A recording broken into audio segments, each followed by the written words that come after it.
Assalamualaikum warahmatullahi wabarakatuh. Waalaikumsalam warahmatullahi wabarakatuh. Yang saya hormati orang tua saya sendiri, lalu ada juga di sini ada Pak Ustadz, lalu ada kakek saya dan juga Nemut, beserta saudara-saudara dan sepupu saya sekalian. Lalu untuk pagi hari ini kita akan memulai acara pengajian kita dalam memperingati 3 tahun Oma, lalu ulang tahunnya Nemut dan juga ulang tahun orang tua saya sendiri. Sebelumnya itu mungkin bisa diberi kata sambutan oleh Opa. Wassalamualaikum.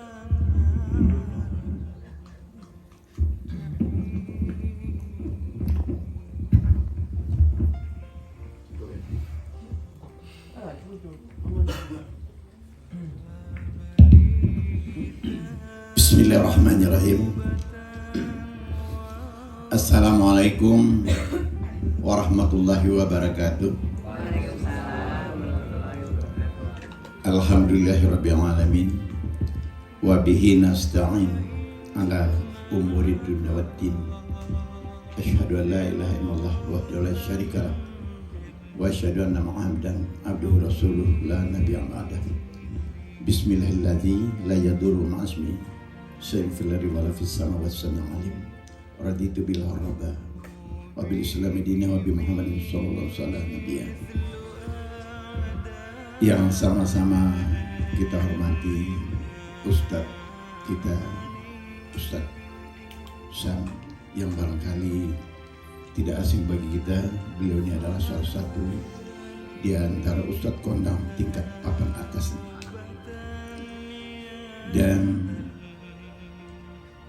pada hari ini kita ketemu lagi dengan beliau dalam rangka pengajian keluarga yang memang sebelumnya sudah kita atur pengajian bulanan, tetapi pada tahap ini barangkali mungkin sudah agak lama selang waktunya, dan alhamdulillah hari ini beliau bisa datang. Bapak Ustadz Sam ya, yang kami hormati, atas nama keluarga kami mengucapkan terima kasih ya, atas kesediaan dan waktu yang Bapak luangkan untuk memberikan tausiah kepada kami dalam rangka pengajian keluarga. Adapun tema yang kita angkat pada pengajian ini, bagaimana kita mensyukur nikmat Allah yang begitu besar dan tiada henti-hentinya. Tidak terasa sudah 3 tahun mama kami, oma kami meninggalkan kami, beliau kembali ke alam barzakh. Mudah-mudahan beliau senang dan bahagia di sisi Allah dan di alamnya. Kemudian bertepatan juga pada saat ini ada yang sedang berulang tahun Pak Ustaz. Di antaranya anak kami Ruli, itu ulang tahunnya pada tanggal 23 Juli ya. 23 Juli ya. Nah, kalau mamanya masih hidup 27 Juli mama. Kemudian juga ulang tahun istri saya ya, Ibu Ayu, yang jatuh pada tanggal 18 Agustus hari ini dari kemarin. Kemudian juga mensyukuri ya, anak kami, cucu kami yang masuk di perguruan tinggi. Raken ini masuk di perguruan tinggi Universitas Indonesia jurusan teknik sipil, jadi langsung mengikuti langkah kakaknya. Sementara anak kami ya, yang di Jogja, Chantal, juga masuk di perguruan tinggi UGM ya, jurusan arsitek, dan baru saja kembali dari studi luar negeri Pak Ustadz. Baru kembali dari Singapura dan baru kembali dari Jepang dalam rangka melanjutkan studi.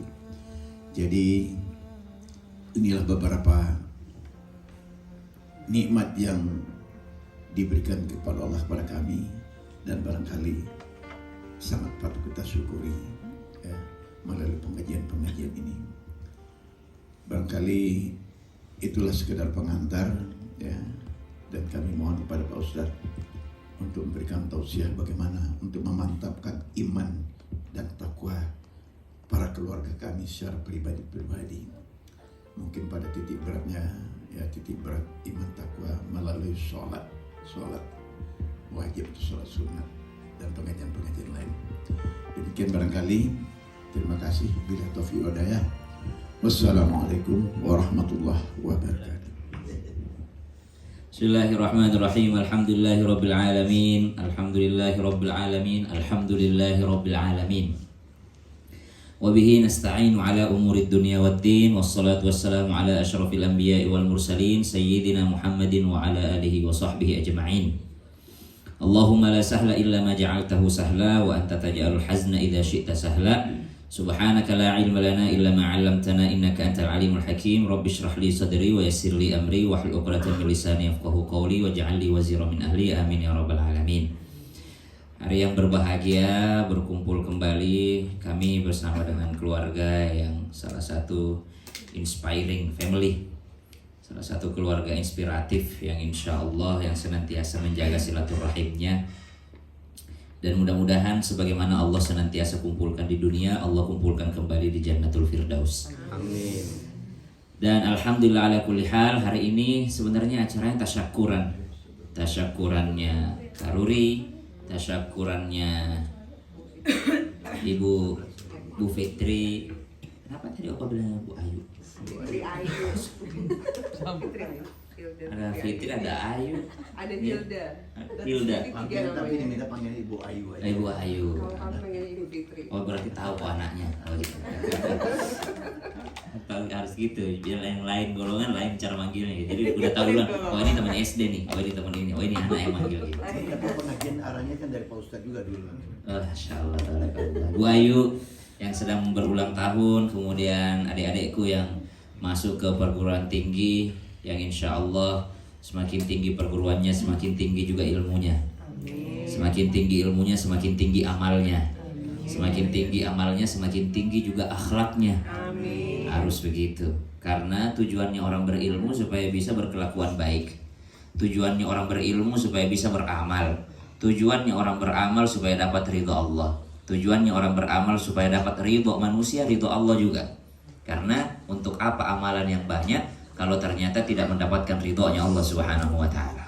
Nah, untuk apa juga ilmu yang banyak kalau tidak diamalkan di jalan Allah Subhanahu wa taala. Yang jadi arsitek nanti arsitek dalam kebaikan, yang jadi teknik sipil dalam kebaikan. Insya Allah semuanya adalah kebaikan. Dan dalam rangka haul 3 tahunnya Omah. Kalau dikatakan tadi semoga Oma bahagia di sana. Sebenarnya kematian itu yang kena musibah bukan yang meninggal, yang kena musibah itu yang ditinggalkan. Kalau yang meninggal orang baik, dia dapat nikmat malah. Ya, jadi bukan musibah namanya bagi orang yang meninggal dunia. Bagi orang yang meninggal dunia itu adalah suatu kesyukuran. Allah bilang begini dalam Al-Quran. Ba'da naqul a'udzubillahi minasyaitonir rajim. Kaifa takfuruna billahi wa kuntum amwatan fa ahyaakum thumma yumitukum thumma yuhyikum thumma ilaihi turja'un. Kata Allah, bagaimana mungkin engkau tidak bersyukur? Dialah Allah yang mematikanmu, dialah Allah yang menghidupkanmu, kemudian mematikanmu kembali, kemudian menghidupkanmu kembali. Berarti Allah pengen kita bersyukur atas kematian. Bagi siapa? Bagi mereka yang berbuat baik. Kenapa? Setelah mati udah menikmati udah. Pahala sholatnya dia baru bisa nikmati setelah meninggal. Pahala puasanya dia baru bisa nikmati setelah meninggal.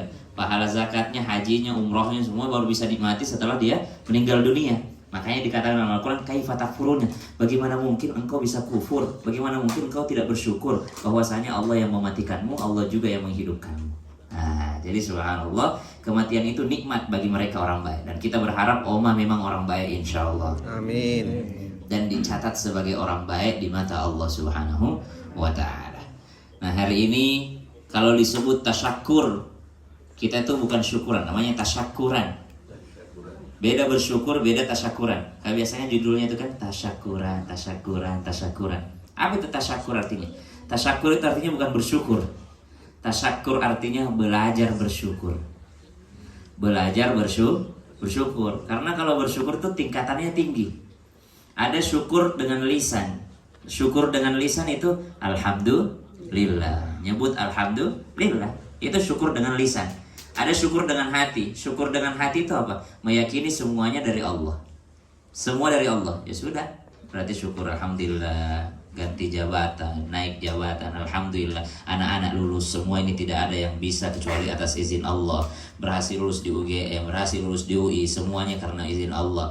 Opa, masya Allah, sama manggilnya apa sih mereka? Nekmut ya, Nekmut, sama Nekmut, masya Allah, Sakinah. Itu semua dari Allah. Tidak mungkin kalau bukan Allah yang menghendaki. Tidak mungkin kalau bukan Allah yang menghendaki. Itu syukurnya dia dengan hatinya. Tapi ada syukur yang lebih tinggi lagi, syukur dengan perbuatan. Apa syukur dengan perbuatan? Menggunakan segala nikmat yang diberikan sang pemberi nikmat sesuai dengan kehendaknya pemberi nikmat. Itu syukur dengan perbuatan. Menggunakan segala nikmat sesuai dengan keinginan ataupun kehendaknya sang pemberi nikmat. Jadi kalau abang dikasih mata sama Allah, apa kira-kira pengennya Allah sama matanya abang? Matanya dipakai belajar. Matanya dipakai mandang orang tua dengan pandangan kasih sayang. Matanya dipakai mandang adiknya dengan pandangan kasih sayang. Yang adik juga dikasih mata sama Allah, diminta matanya dipakai mandang orang tuanya, mandang kasih sayang. Mandang abangnya, mandang kakaknya dengan pandangan hormat. Karena kata Nabi SAW, bukanlah golongan kami orang yang tidak menyayangi yang lebih muda dan tidak menghormati yang lebih tua. Jadi subhanallah, diminta kita menggunakan mata ini dengan mata pandangan kasih sayang. Diminta mata ini belajar Al-Quran, melihat Al-Quran. Diminta, kan ada yang beberapa pandangan yang dapat pahala. Satu, memandang Ka'bah. Makanya kalau sholat di sana itu bukan nunduk. Banyak orang masih salah sholat ini Masjidil Haram. Ketika dia sholat nunduk. Jangan, kalau Ka'bah kelihatan, lihat Ka'bahnya. Jadi Allahu Akbar, Bismillahirrahmanirrahim, alhamdulillah, lihat Ka'bahnya. Jadi kalau karena memandang Ka'bah itu dapat pahala. Jadi disunnahkan ketika sholat sana, tapi tidak membatalkan sholat. Disunnahkan ketika sampai di sana, kalau lagi sholat tuh matanya di Ka'bah, bukan nunduk lagi. Kan kita kan nunduk juga itu kan untuk konsentrasi mengingat Ka'bah. Lah ini udah ada Ka'bah di depan, ngapain lagi diingat gitu kan, udah ada Ka'bah di depan gitu. Jadi kalau sholat kelihatan Ka'bah. Kalau kelihatan Ka'bahnya gini, kecuali kalau misalnya halang orang ya sudah nunduk. Gitu. Tapi kalau orang yang di pelataran itu apa, kita kan laki-laki bebas di pelataran. Kalau perempuan ya untung-untungan lah. Kadang-kadang dapat, kadang-kadang enggak. Jadi kalau dapat, pas dapat banget di pelataran ya matanya memandang Ka'bah. Itu nikmat tuh. Memandang Ka'bah dapat pahala.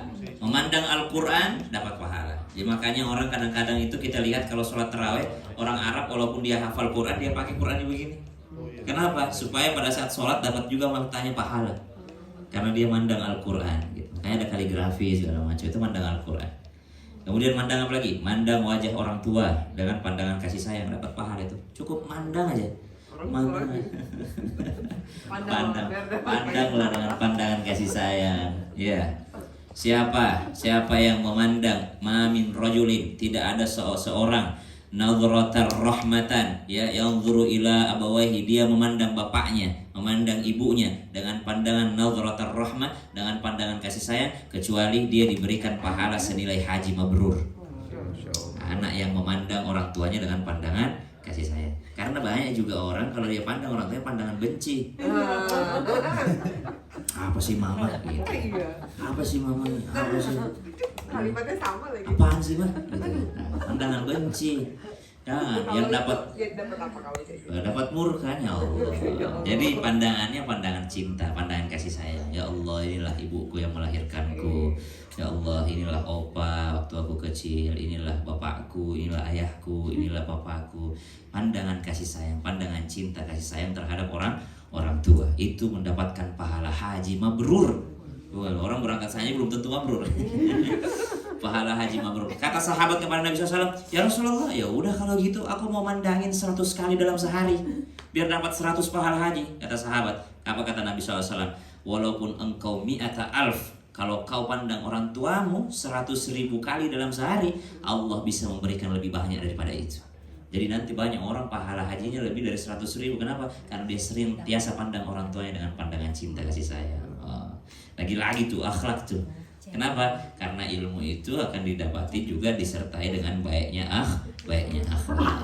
Jamaah. Oi. Bersyukur dengan gerakan, bersyukur dengan aktivitas, itu bersyukur yang sesungguhnya.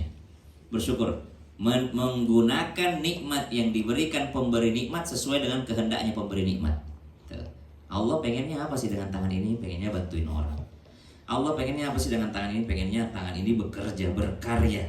Tidak suka Nabi SAW dengan tangan di bawah tuh. Selama-lamanya tangan di atas jauh lebih baik daripada tangan di bawah.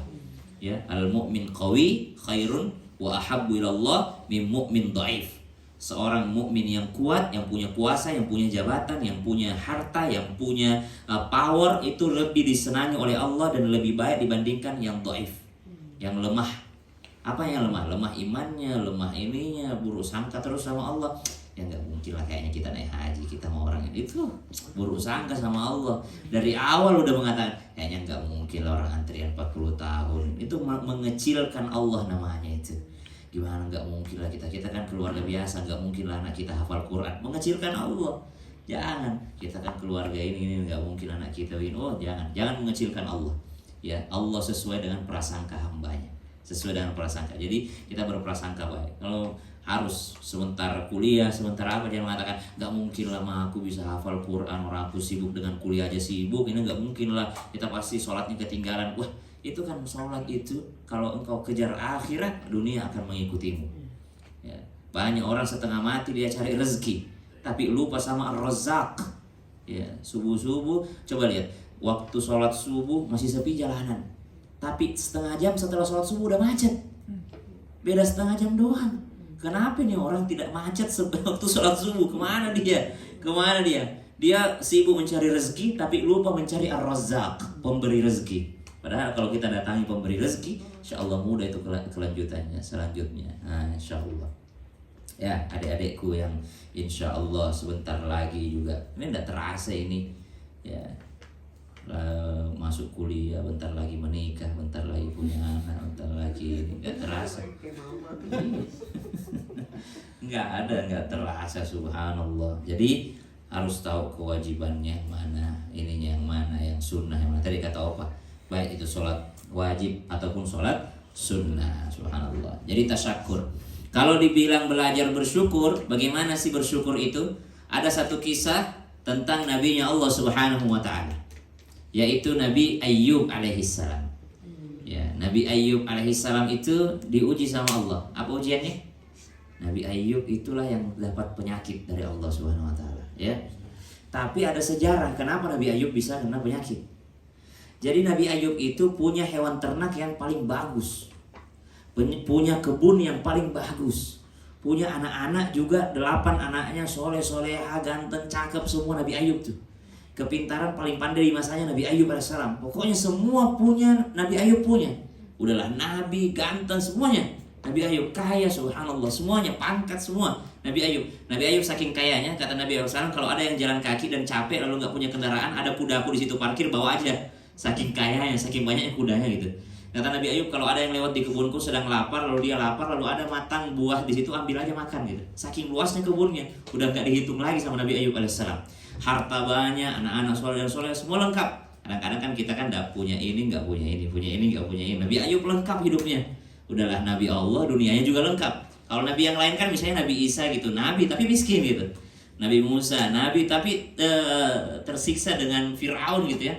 Nabi Muhammad SAW gitu kan juga tersiksa. Nabi Ayyub nih komplit banget hidupnya, Nabi Ayyub alaihissalam. Lalu Allah mengatakan, Ayyub itu kaya raya dan punya semuanya karena dia adalah hambaku yang bersyukur. Allah bilang begitu. Innahu min ibadiyas syakur. Ayyub itu di antara hambaku yang paling pandai bersyukur. Kenapa dia punya semuanya? Karena dia pandai bersyukur. Datang iblis nyeletuk. Ya iyalah, orang punya semuanya, digituin. Allah berfirman, Ayyub itu adalah hambaku yang bersyukur. Kata iblis, ya iyalah orang punya semuanya, coba kau ambil itu hartanya. Akhirnya Allah bilang, kau tidak percaya Ayyub itu bersyukur? Kata iblis, gak percayalah orang kaya raya, coba ambil hartanya. Allah pun di pagi hari bumi hanguskan kebunnya Nabi Ayyub dan semua ternaknya mati di pagi hari. Dalam sekejap Allah matikan semua ternaknya dan Allah habiskan kebunnya, terbakar habis. Nabi Ayyub di pagi hari. Malam hari iblis pengen lihat responnya Nabi Ayyub. Ternyata Nabi Ayub alaihissalam diabadikan doanya dalam Al-Quran. Nabi Ayub di malam hari setelah hari itu habis hartanya, di malam hari Nabi Ayub berdoa, Rabbi auzi'ni an ashkura ni'mataka allati an'amta alai wa ala walidai. Apa artinya? Wa ana a'malu shalihan tardha wa aslih li fi dzurriyyati inni tubtu ilaika. Ada wa adkhilni, ada dua. Ada dalam surah Al-Ahqaf, ada dalam surah yang tadi dibaca sama Opa itu yang satunya. Nabi Sulaiman yang itu Opa. Wa adkhilni bi rahmatika fi ibadikas shalihin. Itu doa Nabi Sulaiman. Ini doa Nabi Ayub alaihissalam sama. Rabbi auzi'ni an ashkura ni'mataka allati an'amta alai. Sampai situ dulu. Rabbi auzi'ni. Ternyata Nabi Ayub setelah diambil semua hartanya, malam hari dia berdoa, Rabbi auzi'ni an ashkura ni'mataka allati an'amta alai. Wahai Tuhan, bantu aku untuk senantiasa bersyukur. Kalau bahasa sederhananya. Tapi kalau bahasa Arab yang lebih mendalam, auzi'ni artinya, ya Tuhan, bantu aku mencari-cari nikmat yang sudah Kau kasih kepadaku tapi belum aku syukuri. Gitu. Ya Allah, bantu aku melihat nikmat yang sudah Kau kasih padaku tapi belum aku syukuri. Seakan-akan Nabi Ayub bilang begini, ya Allah, hari ini Kau ambil semua hartaku, tolong bantu aku melihat nikmat yang masih ada dibandingkan memikirkan yang sudah hilang. Subhanallah, caranya bersyukur Nabi Ayub. Sama, makanya ulama mengatakan orang yang sibuk melihat nikmat yang sudah ada dan sibuk untuk mensyukurinya akan mengundang nikmat yang lain. Tapi orang yang sibuk melihat nikmat yang belum ada, itu akan menghilangkan nikmat yang sudah ada. Jadi sibuk aja dia, udah punya mobil, pengen mobil yang lain, udah punya ini, pengen yang lain, udah punya ini. Oh bagus ya kalau rumah kita begini, padahal udah enak banget rumahnya. Bagus ya, coba lihat itu. Orang naik motor bahagia dia dulu naik motor. Tapi karena keseringan ngomongin enaknya kalau punya mobil, enaknya kalau punya mobil. Emang enak kalau punya mobil. Tapi kalau di saat kemampuan yang masih punya motor, lalu dia mikirin mobil, akan hilang nikmatnya naik motor itu. Akan hilang nikmatnya naik motor. Setelah dia punya mobil, lalu dia ada mobil lebih mewah lewat di dekatnya, enaknya pakai mobil itu. Akan hilang nikmatnya mobil yang dia punya sekarang. Akan hilang karena otaknya memikirkan yang belum ada. Tapi coba syukuri yang sudah ada, Allah akan datangkan yang lain itu. Itu janji Allah, la in syakartum la azidannakum. Kalau kau pandai bersyukur, aku pasti tambahkan. Aku pasti tambahkan. Masya Allah, kalau kita sudah pandai bersyukur, Allah tambahkan.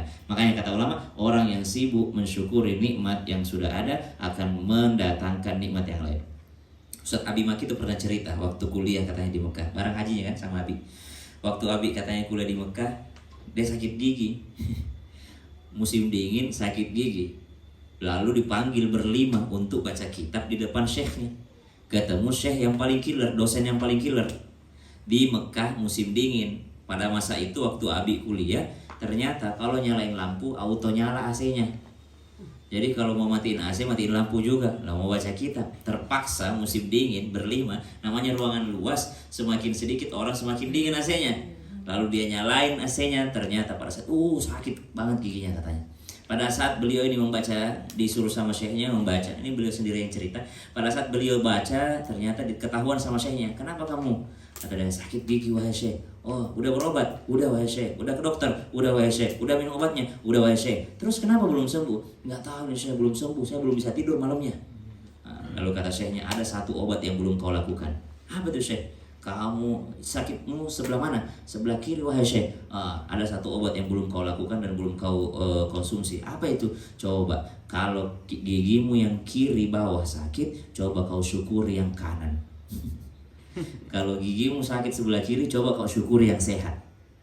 Jadi disuruh memandang nikmat dibandingkan memandang musibah. Lalu beliau cerita, malam hari saya coba itu, ya Allah terima kasih, alhamdulillah atas gigi yang kanan yang masih sehat, terima kasih gigi depan yang sehat, terima kasih gigi bawah yang sehat. Akhirnya hilang sendiri rasa sakitnya yang sebelah kiri, karena udah ikhtiar, artinya udah berobat, udah ikhtiar, udah apa segala macam, tapi belum bisa tidur gitu. Akhirnya malam hari dia mengatakan, oh ternyata ada obat yang belum saya lakukan. Ditanya sama syekhnya, syukuri yang ada, maka yang sakit itu akan dihilangkan sama Allah Subhanahu wa Ta'ala. Jadi kita ini kadang-kala sibuk melihat musibah, tapi tidak sibuk melihat yang sudah ada. Itu yang pertama, caranya auzi'ni. Maka Nabi Ayub berdoa malam hari, diambil hartanya pagi hari, siang hari, malam hari dia mengatakan, ya Rob, engkau ambil daripada hartaku, tapi masih ada anak-anakku, ada pasanganku, ada kesehatanku. Terima kasih atas semua ini ya Allah. Dibanding aku memikirkan yang hilang, lebih baik aku memikirkan yang masih ada. Wah, iblis gak nyerah. Coba dong, Wajar lah ya Allah dia masih bersyukur, orang baru hartanya yang hilang. Coba tuh ambil coba anak-anaknya, pasti dia nggak kuat deh kalau anaknya kau cabut nyawanya. Bagaimana mungkin dia masih bisa bersyukur kalau anaknya udah mati gitu. Akhirnya, oh kau nggak percaya, Ayub itu adalah hamba yang bersyukur. 8 orang anak Nabi Ayub alaihissalam, dalam riwayat disebutkan hari pertama meninggal anak yang pertama. Malam Nabi Ayub berdoa lagi, Rabbi auzi'ni an ashkura ni'mataka allati an'amta alai. Ya Allah, engkau ambil anakku satu, masih ada 7 yang harus kusyukuri. Gitu arti bebasnya. Besoknya meninggal anak yang kedua. Dia doa lagi, ya Allah kau ambil anakku yang kedua, masih ada 6 yang harus kusyukuri. Yang hari ketiga meninggal, sampai 8 hari habis anaknya Nabi Ayub alaihissalam. 8 hari berturut-turut meninggal dunia anaknya, meninggal dunia. Ada yang mengatakan dalam 1 hari habis semua. Lagi acara gini, runtuh atapnya, meninggal semua anaknya 8 orang. Subhanallah. Tapi Nabi Ayub mengatakan, Rabbi auzi'ni an ashkura ni'mataka. Apakah Nabi Ayub sedih anaknya meninggal dunia? Nih, kalau berbicara tentang kematian. Apakah Nabi Ayub sedih? Sedih. Nabi Muhammad SAW menggendong Ibrahim anaknya yang masih ASI. Lalu dia anaknya ini dicabut nyawanya sama Allah, meninggal kecil anaknya Nabi Muhammad SAW. Ketika digendong, Nabi Muhammad SAW meneteskan air mata. Ketika meneteskan air mata, terdengar suara kesedihan daripada Nabi Muhammad SAW. Sahabat mendekati Rasulullah dengan mengatakan, ya Rasulullah, kenapa kau nangis? Itu bukankah itu sama aja engkau tidak menerima takdir Allah? Apa jawaban Nabi Muhammad SAW? Mata ini haknya meneteskan air mata, dan hati ini haknya bersedih. Yang dijaga adalah mulut. Yang dijaga adalah mulut. Yang dijaga adalah lisan. Jadi kalau mau tes normal enggaknya mata tuh, pernah nangis atau enggak? Jadi justru nggak normal kalau ada orang meninggal orang tuanya, ya waktu meninggal lalu dia nggak nangis, nggak wajar gitu. Justru nggak wajar kalau ada orang dalam keadaan sedih, mestinya sedih lalu dia tidak sedih. Karena kata Nabi SAW, mata haknya menangis, normalnya mata menangis, dan normalnya hati bersedih, wajar banget tuh. Oh, kan lama nggak move on, lama hati bersedih, subhanallah. Anak-anak juga begitu, hati bersedih wajar banget, karena haknya hati untuk bersedih, haknya mata untuk menangis, yang dijaga ini. Kata Nabi SAW, tapi lisanku tidak pernah menyebutkan apapun yang tidak boleh sama Allah Subhanahu Wa Taala. Tidak boleh nyalahin takdir. Yang mana itu orang nyalahin takdir? Contoh kecil, aku mau kesini, ini daerah Kebayoran Lama ya. Ini daerah apa sih? Kebayoran Lama. Kita bisa kesini lewat Gandaria, bisa juga kesini lewat mana lagi? Lewat tol. Misalnya kesini lewat tol, akhirnya ketika lewat tol macet. Lalu saya bilang sama driver, lu sih gue bilang juga apa, lewat Gandaria aja gini. Udah terlanjur lewat situ. Kalau udah terlanjur lewat, itu namanya takdir sudah, karena udah terlanjur lewat. Subhanallah. Karena kalau kita lewat Gandaria pun belum tentu juga kita selamat, belum tentu juga sampai lebih cepat. Sama orang meninggal dunia, ini gara-gara dokternya nih, ini malpraktek nih, ini salah obat nih, ini telat sih dibawa ke rumah sakit, ini sih. Udah, kalau sudah meninggal dunia, qadarullah. Tapi menjadi pelajaran, oh saya tahu kalau ada begini, oh ternyata begini. Jadi kalau ada yang terjadi, qadarullah, sudah terjadi qadarullah. Mata boleh menangis, hati boleh menyesal, hati boleh bersedih, tapi sudah qadarullah. Baru berpikir, oh ini ternyata kesalahan saya sendiri. Kenapa saya kemarin gak lebih serius untuk belajarnya? Kenapa saya begini? Itu untuk introspeksi diri. Tapi tidak boleh menyalahkan takdir Allah. Jadi kalau kita melayat ada istri yang meninggal dunia suaminya menangis, jangan kita bilang, jangan menangis bu, ntar mayatnya disiksa. Kan sering kita dengar gitu. Orang menangis kalau meninggal orang tuanya, tiba-tiba ada yang sabu-sabu, gosok-gosok. Jangan, udah gak usah menangis, kasihan bapakmu nanti disiksa. Lah, apa disiksa? Haknya mata menangis, haknya hati bersedih. Jadi yang tidak boleh adalah mulut yang berucap. Berucap apa? Berucap yang dilarang oleh Allah Subhanahu Wa Taala, termasuk menyalahkan takdir Allah. Kenapa kau ambil bapakku ya Allah? Siapa yang ini? Siapa itu? Menyalahkan takdir Allah. Jadi Nabi Ayub pun bersedih, tapi mulutnya mengatakan, Rabbi auzi'ni an ashkura ni'mataka allati an'amta. Seakan-akan Nabi Ayub bilang, ya Allah kau ambil hartaku, kau ambil anak-anakku, tapi masih ada pasanganku yang setia kepada aku. Masih ada pasanganku, masih ada kesehatanku. Iblis ngomong lagi sama Allah, ya Allah wajarlah Engkau ambil hartanya, dia masih bisa kerja. Engkau ambil anak-anaknya, dia juga masih muda, masih bisa punya anak. Wajarlah kalau dia bersyukur. Kata iblis gitu kepada Allah. Akhirnya Allah cabut lagi kesehatannya Nabi Ayub. Dihabisin, langsung berubah menjadi tua rentah dengan tidak punya daging sama sekali. Dia kehabisan, kulitnya juga terkelupas. Tersisa, dia minta sama Allah, sisakan lisanku ini untuk mengingatmu ya Allah. Masih tetap berdoa Nabi Ayub, ya Allah bantu aku bersyukur. Kalau kau ambil sekarang mungkin kalian dulu. Makanya ada riwayat mengatakan ketika disuruh sama istrinya, wahai Nabi Allah, berdoalah minta sembuh. Apa kata Nabi Ayub? Saya malu, belum setahun sakitnya, sehatnya udah 39 tahun. Tunggu deh, kalau udah 39 tahun juga sakitnya baru saya minta. Nah, sehatnya masih lebih banyak daripada sakitnya, kata Nabi Ayub gitu. Ya, subhanallah. Akhirnya ya udah, terusir Nabi Ayub alaihissalam bersama dengan pasangannya. Gak punya harta lagi, gak punya anak-anak lagi, gak ada lagi orang yang mau dekat-dekat. Karena kan awalnya dihormati Nabi Allah, tapi karena punya penyakit orang-orang pada takut gitu. Ntar menular gitu, suruh usir aja. Pada saat terusir itulah iblis mulai menggoda Nabi Ayub dan istrinya. Kata iblis kepada Allah, ya Allah, ujian yang kau berikan kepada Nabi Ayub, memang saya lihat dia hamba yang bersyukur, tapi tolong izinkan saya untuk menggodanya langsung. Jadi turunlah iblis bertemu dengan Nabi Ayub, tapi karena takut sama Nabi Ayub, iblis melalui istrinya Nabi Ayub. Melalui istrinya. Jadi kadang-kadang godaan itu melalui pasangan, kadang-kadang bukan diri kita, kita mana-mana aja. Ya. Kita mah alhamdulillah lurus-lurus aja. Kadang-kadang godaan ini segala macam justru datang dari pasangan. Saya alhamdulillah, saya lihat opa masya Allah sekarang sama Nekmut masya Allah didukung terus opanya beribadah, didukung terus opanya semakin dekat sama anak-anak, sama cucu-cucu, dukung terus opanya semakin dekat sama Allah Subhanahu Wa Taala itu. Karena Nabi Ayub alaihissalam tidak mempan digoda sama iblis, tapi iblis malah menggoda istrinya untuk masuk ke Nabi Ayub. Apa caranya iblis? Datang kepada istrinya Nabi Ayub. Suamimu lagi sakit ya. Nih, kadang-kadang kita ujian harta itu lolos, ujian kematian alhamdulillah lolos. Tapi ujian sakit itu yang kadang-kadang orang gak lolos tuh. Karena udah mentok penyakitnya, akhirnya dia menyekutukan Allah. Banyak tuh. Tiba-tiba datang berobat yang bisa, tiba-tiba ada paku dalam telur. Itu harus dikasih tahu itu. Nabi itu kan ada bekas bedahnya di dadanya. 2 kali Nabi dibedah. Waktu umur 2 tahun bersama Halimatus Sa'diyah, dan waktu mau Isra Mi'raj. Dan ada bekasnya, ada bekas bedahnya. Berarti memang dibedah dadanya Nabi. Kalau memang ada pengobatan kayak gitu, ngapain Nabi dibedah sama Jibril yang ngobatin orang paling ahli, yang paling ahli malaikat yang paling terbaik, yang diobatin manusia paling terbaik. Ngapain pakai dibelek kalau memang ada pengobatan kayak gitu yang langsung keluar paku di telur, subhanallah. Nabi aja dibedah. Nah, pertanyaan sekarang, apakah Nabi berobat? Nabi juga berobat. Apakah Nabi wafat? Nabi juga wafat. Jadi dokter, kalau ada nih buat saudara-saudaraku yang dokter, kalau ada orang datang berobat, kasih tahu bahwa berobat itu sunnah Nabi. Bukan untuk menyambung hidup. Ke dokter itu bukan untuk sembuh, bukan untuk menambah nyawa, karena nyawa di tangan Allah Subhanahu Wa Taala. Tapi ke dokter itu mengikuti sunnah Nabi. Iya, Nabi itu kan sakit ya. Nabi juga sakit, meninggal dunia juga karena sakit. Apakah Nabi tidak berobat? Nabi berobat. Nabi berobat, Nabi minum obat, Nabi ke orang yang tabib, Nabi didatangkan dengan dikasih minum madu. Pokoknya obat yang ada lah di masa itu dikasih. Apakah Nabi juga wafat? Nabi juga wafat. Seandainya orang berobat wajib sembuh, Nabi pasti sembuh.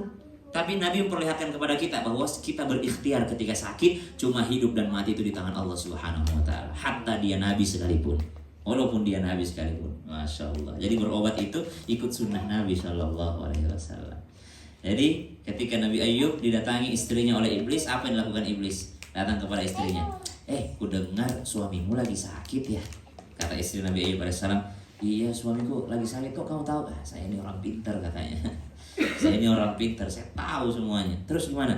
Ini kasih obat kepada suamimu. Ini ada khamr, minuman keras, minuman yang haram gitu. Khamr.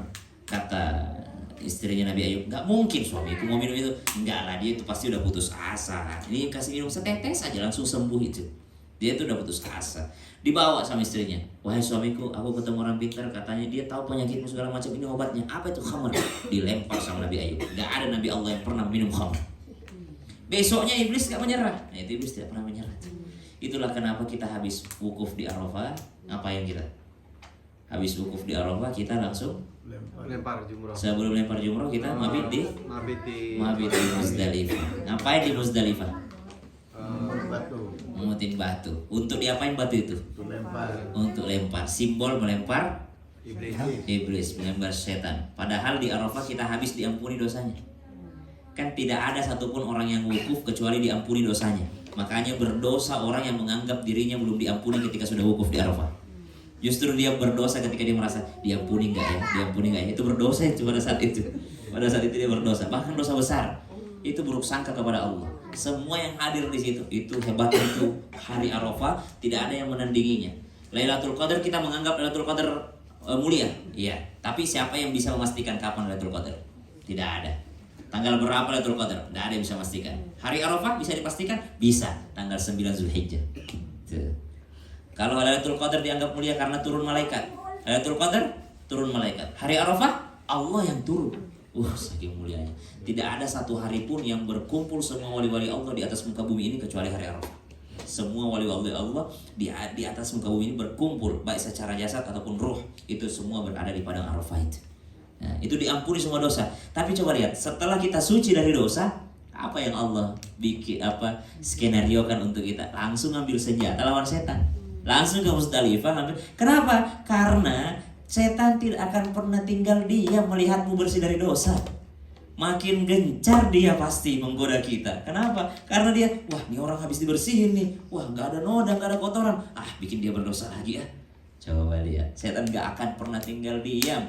Min baini aydihim wa min khalfihim wa an aymanihim wa an syama'ilihim, dari depan, belakang, kanan, kiri. Itulah kenapa orang langsung ambil senjata untuk melawan syaitan, karena tepat setelah engkau diampuni sama Allah Subhanahu wa taala, pada saat itu juga makin keras, makin kencang serangannya syaitan untuk menggodamu. Makanya di padang Arafah tuh kadang-kadang datang suami istri di Jakarta damai terus, tiba-tiba pas ihram berantem, subhanallah. Ya di sini damai, setelah di Arafah malah berantem, malah ambek-ambekan. Itu banyak tuh anak waktu di Indonesia berbakti sama orang tua, tiba-tiba sampai di sana melawan orang tua. Ada aja ujian dari Allah Subhanahu wa taala, dan ada aja setan cara menggodanya gitu. Jadi subhanallah, nikmat besar ketika bisa berangkat haji insyaallah. Ya, mudah-mudahan kita haji berulang-ulang kali. Amin. Mbah Mun tuh dimakamkan di sana. Iya. Mbah Mun dimakamkan di Ma'la, di Mekah. Ma'la. Iya, Mbah Maimun Zubair. Salah satu amalannya kenapa beliau bisa dimakamkan di sana? Karena beliau tiap tahun haji. Masya Allah. Jadi meninggalnya di bulan haji pas lagi mau wukuf tuh, tanggal 5 Dzulhijjah meninggal sana. Beliau itu minta sama Allah, dan juga tiap tahun memang nabung, dia siapin 200 juta tiap tahun, berangkat biaya sendiri. Tiap tahun dikasih sama Allah rezeki berangkat haji tiap tahun. Awalnya kita pikir wajar lah kiai pasti berangkatin, pasti bimbing jamaah. Enggak, emang beliau nabung dan pengen haji tiap tahun. Subhanallah. Jadi kita nggak boleh juga underestimate sama orang mengatakan ngapain sih dia itu orang kaya haji mulu, mestinya kan duitnya pakai aja nyumbang orang. Saya yakin orang yang berulang-ulang haji itu nggak kurang sedekahnya.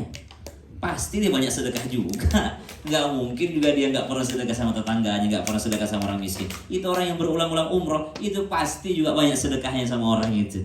Karena kalau dia nggak banyak sedekahnya, mending dipakai buat beli-beli yang lain duitnya. Kenapain dia berangkat umroh? Bahkan di sana bersedekah lagi di sana. Gitu. Jadi kita nggak boleh itu uang berulang-ulang umroh lagi, mending duitnya dipakai bantuin orang, mending duitnya dipakai, kan banyak orang itu julid nyinyir gitu ya. Padahal itu kan dia beribadah kepada Allah. Biar bagaimanapun ibadah tetap ibadah, ya bisa dinodai. Subhanallah. Nabi Ayub nggak mau, datang iblis lagi kepada istrinya. Gini, kalau gitu kalau suamimu kemarin nggak mau minum, nih ada nih khamr edisi terbatas nih, limited edition. Apa itu kata istrinya? Kalau yang kemarin harus diminum, yang ini gak usah, dioles aja. Yang ini dioles aja, kan dia kulitnya tuh bermasalah. Oles dikit aja, itu langsung sembuh tuh seluruh tubuhnya. Apa yang dilakukan? Sampai di suaminya langsung lemparkan. Tidak ada satupun Nabi Allah yang pernah menyentuh daripada khamr. Sudah. Istrinya pun sudah tidak mau juga dengar godaan segala macam. Bawalah dia roti kepada suaminya, makanlah ini, wahai suamiku, yang ini halal. Kata Nabi Ayub, saya tahu roti halal, tapi dari mana kau dapatkan? Karena banyak orang takut dia makan yang haram seperti minuman keras, babi, tapi dia tidak peduli dari mana itu. Subhanallah. Memang cendol ini halal zatnya, tapi Harus tanya dari mana ini, subhanallah itu. Jadi dari mana dia dapatkan itu roti? Jadi Pak Ustadz makan setan Dewi harus nanya juga dong. Harus nanya. Dari mana halal kan saya bayar masuk situ. Berarti halal. Yang salahnya itu dapurnya saya tidak tanyakan. Menunya saya baca apa ini? Oh ini sapi campur. Oh ini buntut, ini. Oh gyoza ini. Oh ya udah sapi gitu. Nggak saya tanyakan sampai sepiring-piringnya ini bekas babi kan? Mestinya sedetail itu nanyanya. Aduh subhanallah. Minumnya apa ini? Ini. Karena waktu pertama kali masuk, saya kan udah pakai peci. Pertama kali check in. Pertama kali masuk, mbaknya itu langsung ngomong, "Pak ini minuman halal kok ini Pak." Langsung dia menyambut kami dengan minuman halal. Ini halal kok Pak, nggak ada ini, nggak ada alkohol segala macam, ini halal. Dia lihat ibu, subhanallah. Ya jadi oh ya bagus lah, dia perhatiin gaya kita begini. Dikasih yang halal. Saya juga baca menunya, alhamdulillah semuanya daging sapi. Atau kalau ada campurannya sedikit, mungkin minyaknya lah sedikit, atau kecapnya ke apa kah? Di meja Subhanallah. sebelah minumnya kamar ya, timbar lagi. Tadi nggak ada sih, alhamdulillah sama bikin acara itu, acara apa OMDC yang klinik gigi OMDC. Nah, ada Habib juga, ada Ustadz juga, sama Ustadz Fatih Karim.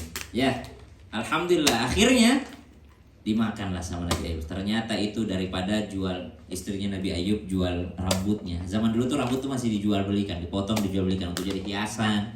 Di masa Nabi SAW ada seorang pemuda berangkat berperang. Kata ibunya, aku pengen ikut. Kata, enggak boleh sama Nabi SAW.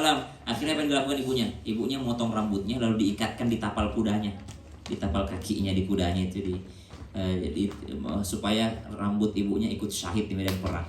Gitu. Jadi dulu kan rambut masih bisa dipakai gunakan untuk yang lainnya gitu. Akhirnya disembuhkan sama Allah Subhanahu wa taala dengan doa. Apa doanya Nabi Ayub alaihissalam? Anni massani ad-dhurru wa anta arhamur rahimin. Anni, sungguh aku, massani ad-dhurr, merasakan sakit. Wa anta arhamur rahimin. Tapi engkau ya Allah Maha Pengasih, Maha Penyayang. Tidak ada yang lebih kasih dibandingkan engkau ya Allah. Seakan-akan doanya begini, dia tidak bilang ya Allah sembuhkan aku, tidak bilang. Misalnya Capika waktu kecil, atau si Dedek deh, siapa namanya nih? Neca minta es krim. Ibu panggil apa sih ya? Ibu, Mami minta es krim ke maminya. Neca bilang begini, Mami pengen es krim, Mami pengen es krim. Terus maminya bilang gini, jangan terradang lagi kamu, radang tenggorokan kamu, batuk. Kenapa? Karena Necanya mintanya kayak gitu. Coba kalau Necanya minta gini, sama kayak caranya Nabi Ayub. Nabi Ayub tuh nggak bilang, ya Allah sembuhkan aku. Nabi Ayub cuma bilang, ya Allah ternyata aku sakit ya, tapi engkau itu Maha Pengasih. Seakan-akan Neca bilang gini ke emaknya, ke maminya. Bukan minta, mami mau es krim, nggak kira gitu. Tapi ada penjual es krim lewat dengan suara yang dikenali bersama. Lalu Neca bilang gini ke maminya, Mami itu es krim ya, wah enak ya minum es krim. Tapi enggak deh, nanti Neca radang, enggak deh, nggak usah deh. Pasti maminya bilang, kamu mau nak, boleh tapi dikit aja. Dikit aja tapi ya gitu. Sudah beda kalau kita minta langsung tuh sama merengek-rengek. Nabi Ayub tuh nggak bilang sembuhkan aku, enggak. Nabi Ayub bilang, oh ternyata aku sakit ya, tapi engkau tuh Maha Pengasih, Maha Penyayang ya Allah. Gitu cara mintanya Nabi Ayub alaihissalam. Akhirnya apa yang terjadi? Oh, engkau memujiku wahai Ayub. Lalu muncullah mata air dari bawah kakinya Nabi Ayub alaihissalam. Subhanallah, ketika itu Nabi Ayub mandi dengan air tersebut, minum dengan air tersebut. Kelihatan sama istrinya, kata istri Nabi Ayub, apakah engkau melihat orang yang sedang sakit di sini Nabi Allah? Kata anak muda ini, siapa? Ayub. Iya, saya kehilangan suamiku. Kata anak muda tadi ini, bagaimana paras suamimu? Mirip denganmu, tapi kau versi mudanya. Mirip denganmu, kata dia. Sayalah Ayub, sayalah suamimu yang sudah disembuhkan sama Allah. Istrinya aja gak ngenalin. Sama kayak aku pertama kali ketemu Opa. Wah, ini mah gak ngenalin, aku makin jadi muda berubah, ya. Makin muda, makin ganteng. Kayaknya Opa habis ketemu mata airnya Nabi Ayub kayaknya. Siapa tahu kan habis jalan-jalan kemana gitu, ke Jordan gak kemana. Ya subhanallah. Jadi ternyata hikmahnya bersyukur itu adalah ketika kita pandai melihat nikmat yang sudah dikasih sama Allah sama kita, ya. kalau kita ini tasyakur. Apa itu tasyakur? Tasyakur belajar bersyukur. Maka kita pengajian selalu tiap bulan pengajian. Kenapa? Masih belajar bersyukur. Kalau habis diingetin kayak gini, insya Allah terus seminggu kemudian baru kamu kuat lagi. Itulah penting ngaji tiap hari. Ada yang ingetin ilmu fa'alaihi man arada dunia fa'alaihi bil ilm. Siapa yang mau dunia raih dengan ilmu. Wa man arada al akhirah fa'alaihi bil ilm. Siapa yang mau akhirat raih dengan ilmu. Wa man aradahuma, siapa yang mau keduanya raih dengan ilmu. Harus dengan ilmu. Nah, saya hadir di sini insyaallah saya bacain beberapa hadis karena di awal-awal tadi kita membahas sedikit tentang akhlak. Karena saya senang dengan keluarga ini, insyaallah disempurnakan aja dengan akhlaknya. Sempurnakan kalau ibadahnya insyaallah sudah saling mengingatkan, opa juga saling mengingatkan sholatnya. Saya rasa bapak ibunya juga sering mengingatkan anak-anaknya tentang sholatnya dan semua juga sudah yakin dengan sholatnya. Tapi hari ini saya mau bahas beberapa hadis tentang akhlak. Kenapa akhlak? Wa'an Abdullah bin Amr, sahabat Nabi bernama Abdullah bin Amr bin As. Abdullah bin Amr itu salah satu sahabat Nabi. Kan banyak sahabat Nabi namanya Abdullah. Ada Abdullah bin Umar, namanya Ibnu Umar, dipanggil Ibnu Umar. Ada Abdullah bin Mas'ud, biasa dipanggil Ibnu Mas'ud. Ada Abdullah bin Abbas, biasa dipanggil Ibnu Abbas. Ada Abdullah bin Amr, ini anaknya Amr. Abdullah bin Amr ini seorang yang sangat rajin ibadah, abid. Kata sahabat yang lain, kalau mau nyari Abdullah bin Amr, cari aja di masjid, pasti ada di masjid. Kalau lagi nggak puasa dia sholat, kalau nggak siang hari sedekah, puasa malam hari dia sholat. Pokoknya ibadah terus. Tapi Abdullah bin Amr ini juga seorang yang ulama, min ulama sahabat, ulamanya sahabat. Rajin ibadah, paling pinter juga, dapat jaminan surga juga, ketemu dengan Nabi SAW. Kita kalau baca-baca, lihat tuh coba, kalau kita dengar kisah-kisah sahabat ya, sahabat itu kan banyak yang dijamin masuk surga ya. Tapi coba, apa yang dilakukan mereka setelah dijamin masuk surga? Makin rajin ibadahnya. Sahabat itu makin dijamin masuk surga, makin rajin ibadahnya. Ada orang udah tahu nggak dijamin masuk surga, makin malas ibadahnya. Sahabat itu makin dijamin masuk surga, makin rajin ibadahnya. Coba lihat Abu Bakar As-Siddiq, dijamin masuk surga, tapi apa yang dilakukan Abu Bakar? Subuh Nabi nanya, pada saat sholat subuh di absen, siapa yang hadir sholat subuh? Abu Bakar. Saya. Siapa yang hari ini puasa? Abu Bakar. Saya. Siapa yang hari ini udah menjenguk orang sakit? Saya. Lah, jam berapa jenguk orang sakitnya? Tadi malam, tengah malam. Siapa yang udah mengantar mayat, mengantar jenazah? Saya. Siapa yang bersedekah? Saya. Semua yang dilakukan, semua ibadah yang disebut Nabi dilakukan Abu Bakar Siddiq. Padahal udah dijamin masuk surga. Coba lihat tuh, orang yang sudah dijamin masuk surga malah makin rajin beribadah. Ada kita ini ndak dijamin masuk surga, bukan juga ulama, nggak ngerti juga ini, malas ibadahnya. Mau dapat apa dong nanti? Subhanallah. Ya, jadi mestinya kita semakin meningkatkan ibadah. Abdullah bin Amr ini seorang ulama, seorang yang hebat. Ya. Anaknya Amr bin As. Amr bin As itu seorang sahabat Nabi, ahli politik, ahli siasat, ahli perang. Amr bin As. Dia punya anak namanya Abdullah. Tapi Abdullah bin Amr bin As ini anaknya ini Abdullah ini lebih duluan masuk Islam dibanding Amr bin As bapaknya. Jadi Abdullah bin Amr lebih duluan masuk Islam baru bapaknya, belakangan bapaknya. Banyak sahabat Nabi namanya Abdullah. Termasuk anaknya Umar. Abdullah bin Umar tuh punya anak banyak. Ada anaknya Umar namanya Asim, ada anaknya Umar namanya ini. Tapi nama anaknya Umar yang bernama Abdullah itu paling mirip dengan Umar. Lalu Abdullah punya anak namanya Salim. Salim tuh paling mirip juga sama Umar. Nanti ketemu lagi Umar bin Abdul Aziz ketemu ini, jadi selalu mirip-miripnya. Sama dengan Nabi SAW. Waktu Abu Bakar As-Siddiq keluar bersama dengan Ali dari masjid, keluar Abu Bakar sama Ali dari masjid. Ketika keluar dari masjid, ketemu dengan Hasan lagi main.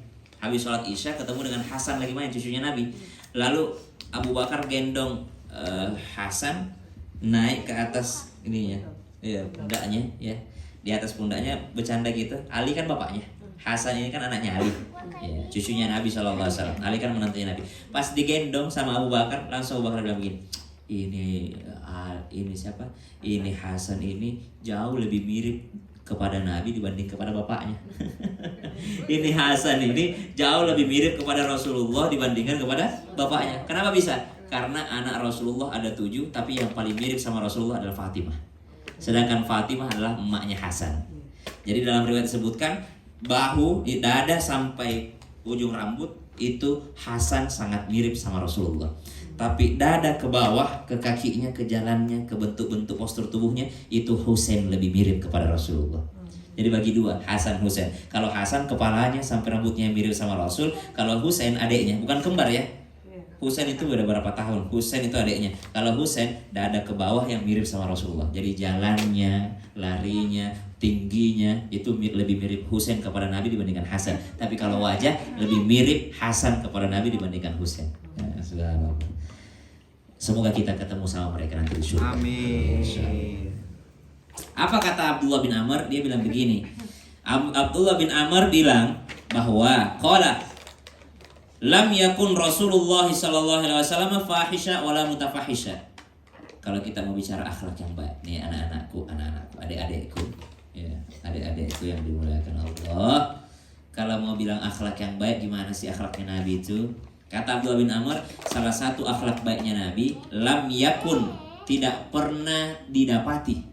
Rasulullah SAW, Rasul itu fahisha, berkata yang tidak baik ataupun berlaku yang tidak baik. Fahisha itu berlaku keji, berkata kotor, menghina orang, julitin orang, menjatuhkan orang, menjelek-jelekkan orang, ya, mencaci maki orang, berkata kasar pada orang tua, berkata kasar pada anak. Tidak pernah fahisha. Nabi tidak pernah berkata yang jelek nih kepada temannya, kepada apa? Subhanallah, ini kan luar biasa, masya Allah. Jangan pernah berkata jelek, karena salah satu akhlaknya Nabi itu tidak pernah berlaku fahish. Apa fahish? Berkata yang buruk. Abdullah bin Amr sambung, wala mutafahisha. Nabi juga tidak pernah mutafahish. Ada fahish, ada mutafahish. Kalau fahish artinya perkataan yang buruk. Kalau mutafahish artinya terpaksa berkata buruk. Jadi Nabi nggak pernah berkata buruk dan nggak pernah terpaksa berkata buruk. Apa maksudnya itu? Kita alhamdulillah bisa kita jaga lisan nih ya.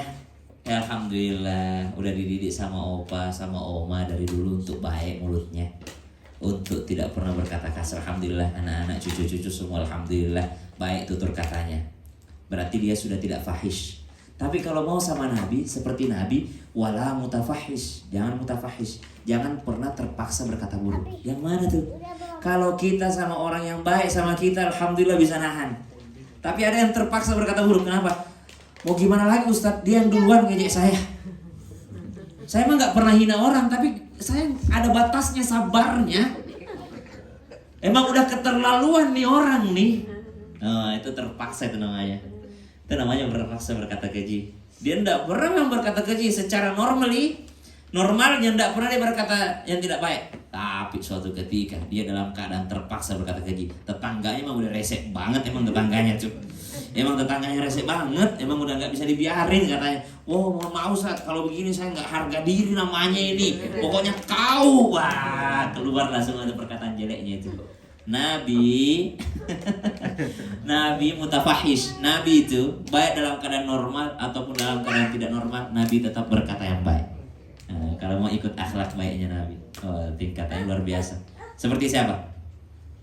Seperti Fudail bin Iyad. Saya kemarin upload kisahnya. Fudail bin Iyad itu gurunya Imam Syafi'i. Kalau kita mau tahu hebatnya Fudail bin Iyad, ya muridnya ada ya Imam Syafi'i gitu kan. Fudail bin Iyad itu lagi pengajian kayak gini, lagi pengajian, tiba-tiba santrinya datang, wahai guru, ada satu orang di sana, itu mulutnya isinya menjelekkan kamu semua. Kamu dibilang ajaran sesat, kamu dibilang menghina, kamu ini, kamu jelek, kamu ini, itu. Dikatakan kepada Fudail bin Iyad, ada orang yang ngata-ngatain kamu, hina kamu, mencela kamu di sana. Apa kata Fudail bin Iyad? Allahumma ufir lahu. Allahumma in kana shadiqa faghfirli wa in kana kadhiba faghfir lahu. Ya Allah, satu doaku untuk orang itu. Kalau perkataan hinaannya itu benar, maka maafkan saya. Tapi kalau perkataannya bohong, maafkan dia. Itu mutafahisha. Tidak pernah terpaksa berkata keji. Dikata-katain sama orang, langsung balas. Ya Allah, seandainya apa yang dikatakan dia benar, maka ampuni dosa. Tapi kalau yang dikatakan dia bohong, maka ampuni dosa dia. Tuh, yang menghina, yang dihina masuk surga dua-duanya. Ada seorang syekh sama santri-santrinya, ataupun syekh ini datang ke sebuah kampung. Kata orang itu, datang kepada syekh, anggaplah saya datang ke Padang atau kemana gitu ya. Datang kami ke satu daerah. Ternyata di daerah itu ada tempat minum khamr, ada tempat pemabuk.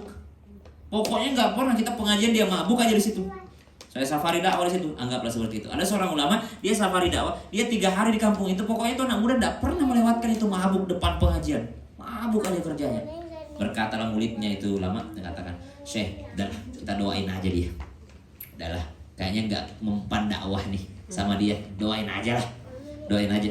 Langsung angkat tangan gurunya, ya Allah, sebagaimana mereka menikmati miras di dunia, maka jadikanlah mereka bisa juga menikmati surga nanti.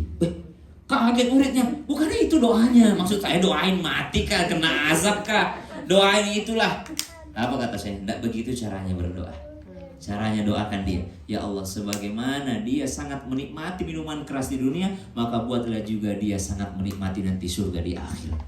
Heran muridnya, kenapa kayak gitu saya doanya? Apa kata sayanya? Karena tidak mungkin dia bisa menikmati surga kalau belum bertaubat.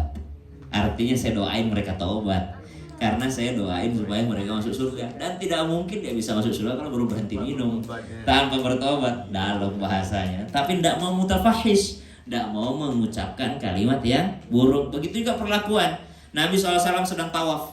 Ketika tawaf ada yang ikut di belakang. Ternyata yang ikutin orang munafik. Dia udah masuk Islam ceritanya. Ternyata ada kemunafikan. Apa dilakukan dia? Nabi sedang tawaf, dia bawa pedang di belakang. Dia sembunyi pisaunya, pisau beracun. Ikut sama Nabi, ikut tawaf di belakang Nabi. Dia nunggu momen buat nusuk Nabi. Nunggu momen. Nabi bukan orang biasa. Nabi tahu nih orang mau bunuh saya nih. Nabi tahu. Lalu Nabi nanya, ya wahai fulan, apa yang kau pikirkan? Lah. Ana azkuru rabbak, saya sedang berzikir kepada Allah. Ana azkuru rabbi subhanallah walhamdulillah. Ikut tahu sama Nabi, ikut tahu sama Nabi. Lalu Nabi SAW, oh kamu mengingat Allah? Ya udah kalau gitu saya juga mau ingat Allah, kata Nabi. Coba buka dadamu. Dibuka dadanya, disentuh sama Nabi SAW. Ya Allah, jadikanlah orang ini selalu mengingatmu, jadikanlah orang ini orang baik, jadikanlah orang ini. Langsung jatuh pisaunya, lalu mengatakan, wallahi demi Allah, tidak ada satupun orang yang lebih kucintai di atas muka bumi ini dibandingkan engkau ya Rasulullah. Kenapa? Karena Nabi tahu mau ditusuk, tapi Nabi malah balas dengan sentuhan cinta. Dipegang dadanya lalu mengatakan, ya Allah, jadikan ini orang baik, jadikan ini orang ini, jadikan dia orang yang berakhlak, jadikan orang ini. Subhanallah. Langsung jatuh pisaunya dengan mengatakan, demi Allah, setelah saya disentuh sama Rasulullah, tidak ada lagi orang yang lebih kusenangi, kucintai, dan tidak ada lagi orang yang aku berkorban untuknya selain daripada Rasulullah SAW. Subhanallah. Dibalas tuh. Pisau beracun dibalas dengan sentuhan cinta. Tidak berfahish, tidak ada mutafahish. Jadi mutafahish. Karena kalau kita terpaksa kadang-kadang tidak bisa mengukur kita. Tidak bisa mengukur. Sebenarnya orang itu cuma mengatakan bodoh kamu. Oh apa? Kamu bilang saya bodoh? Kamu yang tolol. Kamu ini. Balasannya jauh lebih besar, jauh lebih banyak itu. Jadi dua-duanya tercatat sebagai orang yang buruk. Coba kalau dia mutafahish, ya dia tidak mutafahish. Dia bisa menahan dirinya meskipun diberikan sesuatu yang buruk daripada orang lain. Tapi itu Nabi Sallallahu Alaihi Wasallam. Kembali lagi, yang bisa begitu dengan sempurna hanya Nabi Sallallahu Alaihi Wasallam. Tapi kalau kita bisa mengikuti, maka kata Nabi SAW, inna min khiyarikum ahsanakum khuluqa. Karena sebaik-baik orang paling baik di antara kalian adalah orang yang paling bagus akhlaknya. Itu akhlak tadi. Kenapa kok Nabi tidak bilang, ini buat adik-adikku, kenapa kok Nabi tidak bilang paling baik adalah yang paling bagus sholatnya? Kenapa gitu? Kenapa Nabi tidak bilang yang paling baik adalah yang paling bagus sholatnya, yang paling bagus puasanya? Kok kayak gitu Kak? Kenapa Nabi tidak bilang kayak gitu? Justru kamu. Kenapa kok Nabi bilangnya yang paling baik adalah yang paling bagus akhlaknya? Kenapa coba? Ayo, kenapa? Karena semua ibadah butuh akhlak. Semuanya butuh akhlak. Kamu mau setinggi apapun kuliahmu, kalau nggak ada akhlakmu nggak ada artinya. Saya setinggi apapun baca hadisku, baca Quranku, hafal Quran, kalau nggak ada akhlakku nggak ada artinya. Kita sholat nggak pakai akhlak nggak diterima itu sholat tuh. Mana tuh sholat pakai akhlak? akhlaknya sholat khusyuk, ya kan? Diterima secara fikih sah, tapi khusyuk itu dibutuhkan dalam sholat. Apa itu khusyuk? Akhlaknya orang sholat tenang, nggak terburu-buru. Pengajian kalau nggak pakai akhlak ya percuma pengajian. Tiap hari dia pengajian, tapi kalau dari pengajian nggak berakhlak dia pengajiannya. Subhanallah, merasa dia lebih baik daripada orang lain. Berkelakuan, maka semua ibadah itu butuh akhlak. Puasa pun butuh akhlak. Tidak puasa butuh akhlak, makan butuh akhlak, semua ibadah butuh akhlak. Makanya sebaik daripada kalian adalah yang paling baik akhlaknya. Muttafaqun alaih. Satu hadis lagi. Wa an Abi Darda radhiyallahu an, dari sahabat Abu Darda radhiyallahu an. Anna Nabiy sallallahu alaihi wasallam, dari Nabi sallallahu alaihi wasallam, afqalu ma min syai'in afqalu fi mizanil mu'min yaumal qiyamah min husnil khuluq. Tidak ada yang lebih berat timbangannya nanti di hari kiamat untuk orang beriman dibandingkan akhlak yang baik. Jadi ada orang banyak puasanya, banyak sholatnya, banyak hajinya, banyak umrohnya, tapi tidak baik akhlaknya, maka ringan timbangannya. Ada orang biasa-biasa aja sholatnya, yang wajib-wajib aja, biasa-biasa aja puasanya, Ramadan aja puasanya, ya, yang wajib-wajib aja dia kerjain, tapi disertai dengan akhlak yang baik, maka berat timbangannya nanti di hari kiamat. Tapi ada orang jelek akhlaknya, maka ringan timbangan amalnya. Karena yang paling berat, ma min syai'in afqalu, tidak ada yang lebih berat fi mizan, di timbangannya nanti orang mukmin yaumul qiyamah, pada hari kiamat, min husnil khuluq, daripada akhlak yang baik. Wa innallaha yubghidul fahisha al-badhi, dan Allah sangat tidak senang dengan perkataan yang jelek. Al-fahish tadi hadis hasan, alladhi yatakallam bil fuhshi atau bil fahshi. Subhanallah. Taqwallah wa husnul khuluq. Wa su'ila an aktsari ma yudkhilun nasa an-nar faqala al-fam wal farju. Yang paling banyak memasukkan orang ke dalam surga adalah ketakwaan dan akhlak yang baik. Dan yang paling banyak memasukkan orang ke dalam neraka adalah gara-gara mulut dan juga di antara dua pahanya. Di antara dua pahanya, ya, bahasa halusnya begitu. Ya. Wa anhu qala Rasulullah sallallahu alaihi wasallam, dari Nabi sallallahu alaihi wasallam. Nah, ini sebagai penutup kita supaya semua akhlaknya baik, Innal mu'min, sesungguhnya orang beriman, la yudrik, kalau mereka punya bihusnil khuluq, ya bihusni khuluqihi, mereka meraih daripada akhlak yang baik. Kalau sudah baik akhlaknya, maka darajatas shaim wal qaim, maka dia mencapai derajat orang yang tiap hari puasa sunnah dan tiap malam sholat tahajud. Jadi kalau ndak kuat tahajud, perbaiki akhlakmu. Ini udah ndak tahajud, jelek pula akhlaknya. Kalau ndak kuat kau puasa sunnah, minimal akhlakmu perbaiki. Itu maksudnya. Jangan sampai diambil semua sama orang. Dia pula yang puasa tiap hari, dia pula yang tahajud tiap malam, dia pula yang paling bagus akhlaknya. Lah kita pula yang tidak sholat sunnah, tidak puasa sunnah, jelek pula akhlaknya. Jadi mesti bagus akhlaknya orang supaya bisa mencapai derajatnya itu orang-orang yang kuat ibadah malam dan kuat puasa di siang hari. Mana akhlak yang baik? Akhlak yang baik itu banyak, mudah memaafkan, akhlak yang baik.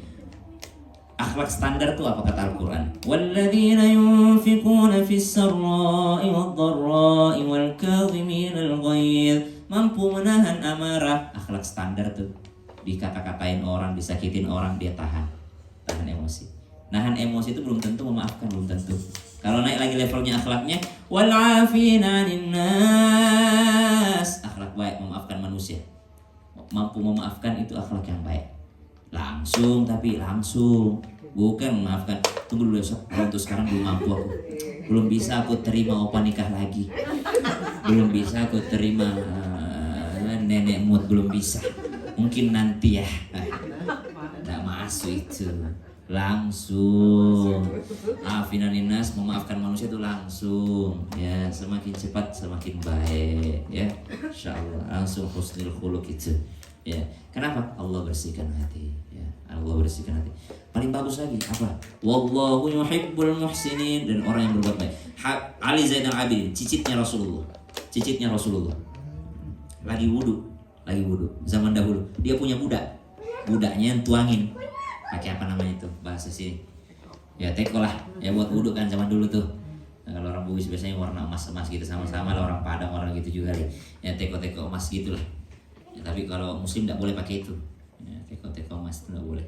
Jadi dia pakai itu berwudu. Pada saat dipakai itu, entah kenapa itu budaknya itu jatuh tekonya kena kepalanya berdarah. Dia berdiri dia jongkok berwudu gini, jatuh tuh tekonya berisi air yang penuh, jatuh kena kepalanya. Langsung dia tengok tuh budaknya dengan mata yang merah. Budaknya langsung baca ayat tadi, wal kadhiminal ghaidh. Orang baik itu menahan amarah. Langsung wajah yang marah berubah jadi, langsung bilang budaknya, wal afina anin nas. Disambung ayatnya, memaafkan manusia. Keturunan Nabi, cucunya Nabi, tidak mungkin tidak hafal Quran, tidak mungkin tidak paham ayat. Langsung, ya sudah, saat ini juga masih berdarah nih kepalaku, saya udah maafkan engkau. Masya Allah. Langsung mengatakan, wallahu yuhibbul muhsinin. Jadi tingkatannya nahan amarah, memaafkan, Allah yuhibbul muhsinin. Muhsin berbuat ihsan, orang lain berbuat jahat, kita balas dengan kebaikan, itu namanya ihsan. Membalas keburukan dengan kebaikan, kejahatan kita balas baik. Langsung disambung ayatnya, wallahu yuhibbul muhsinin. Udah ku tahan amarah, udah ku maafkan, saya belum berbuat ihsan sama dia. Apa ya? Oh, kau budak ya? Ya sudah, hari ini saya merdekakan kau. Langsung dimerdekakan sama Sayyid Ali Zainal Abidin, cicitnya baginda Nabi SAW. Disebabkan karena mana? Apakah dengan seperti itu jadi rendah Ali Zainal Abidin? Apakah dengan dia memaafkan orang dia jadi rendah derajatnya? Tidak. Justru karena memaafkan orang, mampu menahan amarah, justru naik derajatnya. Apakah Nabi SAW ketika memaafkan orang yang mau membunuhnya justru malah, cemen lu Muhammad? Tidak. Apakah Nabi karena dia memaafkan orang yang memusuhinya, dia berbuat baik kepada orang yang jahat kepadanya, apakah Nabi jadi rendah? Tidak. Justru Nabi malah naik, makin akhlak mulia. Akhlak mulia, orang kalau sudah mulia tidak akan direndahkan. Subhanallah. Kita kan kadang-kadang, kalau kita begini terus kan diinjak-injak nanti kita Ustaz sama orang tuh. Saya tidak tahan Ustaz sama tetangga aku itu diinjak-injak kalau kita diam terus. Memang jangan diam, tapi kasih kebaikan. Ya, idfa' billati hiya ahsan fa idzal ladzi bainaka wa bainahu adawah ka'annahu waliyyun hamim. Kalau engkau balas keburukan dengan kebaikan, maka seakan-akan yang awalnya musuh menjadi teman yang setia, alias jadi budak dia. Kenapa? Dia tunduk dengan kebaikan. Subhanallah. Maka adik-adikku dan juga kakak-kakakku, opa, nenekmu dan semua yang hadir, subhanallah, masya Allah. Hari ini kita banyak belajar. Satu, bersyukur, karena syukur juga termasuk akhlak. Yang kedua, husnul khuluq, karena percuma tinggi sekolahmu, tinggi jabatanmu nanti, tinggi kalau tidak punya kau akhlak kepada orang lain. Wabil khusus yang paling berhak menikmati akhlak muliamu, wahai adik-adikku, tidak lain dan tidak bukan adalah keluargamu sendiri. Karena banyak orang manis di luar rumah, tapi masuk rumah dia subhanallah jahat kepada keluarganya sendiri. Kalau di luar senyum, ya Pak, apa kabar Pak? Masya Allah. Tapi kalau dalam rumahnya dia kasar kepada pasangannya, dia kasar kepada anak-anaknya, kasar kepada orang tuanya, hilang senyumnya. Ya, justru Nabi SAW, khairukum li ahli wa ana khairukum li ahli. Sebaik-baik daripada kalian adalah yang paling baik terhadap keluarganya. Ya, paling berhak dapat sedekah itu keluarga sendiri. Apalagi paling baik terhadap anak-anaknya. Paling baik terhadap daripada orang lain. Iya. Jadi lebih banyaklah bersedekah kepada anak daripada orang lain. Iya. Ini juga jangan banyak senyum ke saya tapi tidak senyum ke mamanya. Oh, senyum harus. Yang paling jadi harus akhlak yang baik itu, yang paling harus menikmati akhlak yang baik itu adalah keluarga kita sendiri. Ya, saya yakinlah semua yang hari orang baik, makanya saya sempurnakan di siang hari ini dengan membacakan dari alhamdulillah berarti selama ini saya dapat pahala puasa dong. Alhamdulillah selama ini saya berarti dapat pahala tahajud dong. Alhamdulillah selama ini saya ahsanul khuluq. Paling baik amalan itu adalah ketika orang berakhlak yang baik. Cuma digarisbawahi, jangan juga adik-adikku berpikir, ya udah kalau gitu nggak usah sholat, yang penting akhlak baik. Nggak begitu. Kenapa? Karena yang disebut di sini mendapatkan pahala yang sunnah-sunnah, yang wajib mah tetap wajib, ya. Yang wajib mah tetap wajib. Justru orang yang meninggalkan yang wajib termasuk orang yang tidak bagus akhlaknya. Wallahu taala alam. Mana? Tanya-tanya atau langsung doa? Sambil makan kita tanya-tanya. Kita tutup doa dulu mungkin, ya. Tutup doa dulu mungkin baru kita tanya-tanya. Biar tanyanya bebas-bebas ya. Oke, kita doain dulu buat Oma, ya, almarhumah yang hari ini kita peringati 3 tahunnya. Semoga almarhumah diluaskan kuburnya, dibebaskan daripada siksa kubur, juga bersamaan. Ibu. Oh subhanallah. Oh subhanallah. Ya inna lillahi wa inna ilaihi rajiun. Siapa namanya? Musdidar. Kalau Oma nama lengkapnya? Ernawati binti Ernawati binti Buyung Gadang. Gak ada, masya Allah. Semoga yang kami sebutkan namanya diluaskan kuburnya, dijadikan kuburannya taman-taman surga, dijadikan apa yang kami lakukan dan juga karena kesolehan anak-anaknya diterangkan kuburnya dan sampai pahalanya kepada orang yang kami sebutkan namanya tadi. Al-Fatihah. A'udzu billahi minasy syaithanir rajim. Bismillahirrahmanirrahim. Alhamdulillahi rabbil alamin. Ar-Rahmanir Rahim. Maliki yaumiddin. Iyyaka na'budu wa iyyaka nasta'in. اهدنا الصراط المستقيم صراط الذين أنعمت عليهم غير المغضوب عليهم ولا الضالين آمين بسم الله الرحمن الرحيم الحمد لله رب العالمين اللهم صل على سيدنا محمد النبي الأمي وعلى آله وصحبه وسلم ربنا تقبل منا إنك أنت السميع العليم وتب علينا يا مولانا إنك أنت التواب الرحيم. Ya Allah, sebagaimana Engkau harmoniskan keluarga ini di dunia, maka pertemukan, kumpulkan mereka kembali di Jannatul Firdaus bersama dengan Oma ya Allah ya Arhamar Rahimin, bersama dengan keluarga besarnya ya Allah ya Arhamar Rahimin, bersama dengan Sayyiduna Muhammad sallallahu alaihi wasallam dan wa ashabihim dan sahabat-sahabatnya yang hari ini kami bacakan hadis-hadisnya. Pertemukan kami dengan mereka ya Allah di Jannatul Firdaus. اللهم لا تدع لنا ذنبا إلا غفرته ولا مريضا إلا شفيته ولا حاجة من حوائج الدنيا والآخرة إلا قضيتها ويسرتها ربنا هب لنا من الصالحين ya Allah. Hari ini berkumpul anak-anak dan cucu-cucu ya Allah, jadikan mereka semua anak dan cucu-cucu yang saleh ya Allah. Sukseskan mereka dunia wal akhirah, selamatkan mereka dunia wal akhirah, jadikan mereka anak-anak yang berbakti kepada orang tuanya, kepada negaranya, dan juga bermanfaat untuk agama dan sesamanya ya Allah. Ya Allah ya Rahman ya Rahim, Ya Allah ya Rahman ya Rahim, Ya Hayyu ya Qayyum birahmatika nastaghith, Ya Hayyu ya Qayyum birahmatika nastaghith. Rabbana atina min ladunka rahmah wa hayyi' lana min amrina rashada. Rabbana atina fid dunya hasanah wa fil akhirati hasanah wa qina adzaban nar. Wa sallallahu ala sayyidina Muhammad walhamdulillahi rabbil alamin. Al-Fatihah. Jadi jamak itu bisa tidak dalam perjalanan. Jamak itu artinya menggabungkan dua sholat yang berbeda, duhur asar dan maghrib isya. Itu hanya itu yang bisa dijamak. Syaratnya tidak mesti perjalanan. Tapi kalau qasar harus perjalanan. Jamak qasar. Qasar itu menyingkat, yang 4 rakaat jadi 2 rakaat. Apa syarat perjalanan itu? Perjalanan baru disebut perjalanan yang bisa qasar kalau sudah melewati 80 km. 80 km atau dibulatkan jadi 85 km. 82 berapa gitu ya. Pasnya itu 2 marhalah.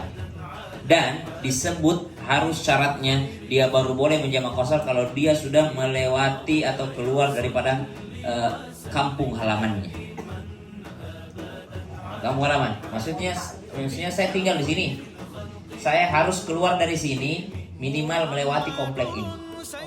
Baru disebut dalam perjalanan. Karena yang mana disebut kampung halaman kalau ada pengamanannya, ada hakimnya. Kalau zaman dulu begitu. Kalau sekarang mungkin klaster tuh sudah bisa disebut karena di dalamnya ada keamanan, ya, di dalamnya ada juga ada batasnya segala macam. Ya, jadi melewati satu RT itu sudah keluar, ya, kampung halaman. Kemudian kalau dikatakan apakah kalau saya pulang cuma tujuan kan kalau saya udah nyampe di Padang nih, udah nggak bisa jadi jamak qasar kan? Yang mana disebut sampai Padang tuh sampai rumah saya atau sampai kota Padang? Nah itu tadi kembali lagi kalau sudah masih di luar daripada klasternya kampung halamannya itu masih boleh, tapi jangan sampai pas tiba. Kalau udah tiba itu sudah terhitung daripada qadha. mengganti sholat gitu. Karena udah di luar daripada perjalanan. Dan batasnya jamak qashar itu 4 hari. Misalnya saya kan bukan orang Padang, saya orang Makassar. Saya mau ke Padang dinas 3 hari. Selama saya di sana saya bisa jamak qashar. Karena saya cuma 3 hari. Tapi kalau saya sudah berniat dari awal 5 hari nih saya di Padang, maka saya tidak boleh jamak qashar karena saya melewati 4 hari. Meskipun pindah-pindah. Ya, kalaupun pindah-pindah, dia tidak boleh niat dari awal di Padang doang. Harus niatnya pindah-pindah. Gitu. Jadi kalau kita sudah niat 4 hari, berarti kita tidak boleh jamak qashar. Tapi kalau kurang dari 4 hari, dia boleh jamak qashar di daerah tersebut. Dilakukan seorang anak ketika orang tuanya sudah meninggal dunia sebagai bentuk baktinya seorang anak kepada orang tua tersebut. Contoh anak-anak, oma sudah meninggal dunia, apa yang bentuk bakti seperti apa yang harus dilakukan? Karena anak itu kan sampai dia hanya meninggal dunia baru berbentuk bakti. Maka bentuk berbaktinya satu, beramal atas nama bisa itu badal umroh kah, badal ini kah, boleh satu. Yang kedua, berziarah kubur. Kenapa ziarah kubur? Ya tentu saja dia senang mendatangi itu. Tapi jangan sampai pas ngedoain pas ziarah kubur doang. Setiap hari dia doain di rumahnya. Yang ketiga ini yang diarak nih, berbuat baik kepada orang yang pernah dibaikin oleh orang tua yang sudah meninggal. Misal orang tua pernah dia ada punya sahabat kah, punya teman dibantu kah, punya sepupu kah di kampung kah, punya apa kah yang dia tuh ya dia rutin tuh di situ tuh ya mencintai apa yang dicintainya itu adalah inna abarral birr. Di antara paling baiknya anak kepada orang tuanya adalah dia yusliha, dia menyambung daripada ala wuddi abihi, yang sesuatu yang disenangi oleh bapaknya atau orang tuanya. Itu yang silaturahim namanya. Iya, dia sambung silaturahim dengan orang yang disenangi oleh orang tua yang sudah meninggal dunia.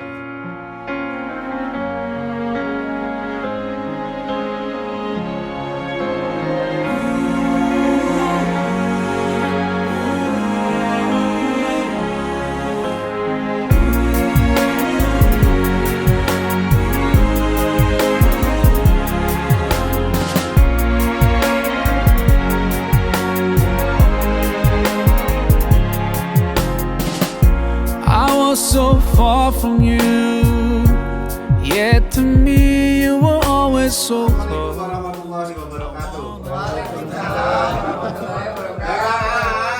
Alhamdulillah hari ini kita melaksanakan pengajian bulanan untuk memperingati 3 tahun Oma dan ulang tahunnya Oma Onen dan Fitri.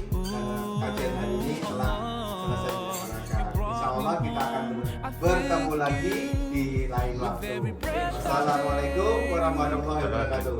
Alhamdulillah.